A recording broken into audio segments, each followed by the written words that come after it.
Hardware repair, using toolkits and making repairs. Explain the use of something, explicando o uso de algo. Used, use for plus verb with ing.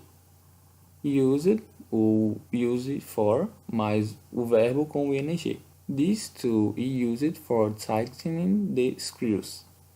We use this tool for tightening the screws. Used, use to plus verb.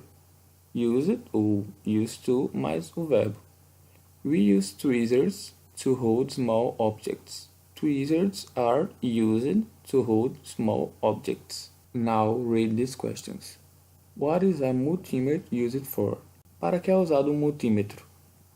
What is the cable tester used for? Para que é usado o cabo de testes? What is system diagnostic card used for? Para que é usado o cartão de diagnóstico de sistema? What is the diagnostic software used for? Para que o software de diagnóstico é usado?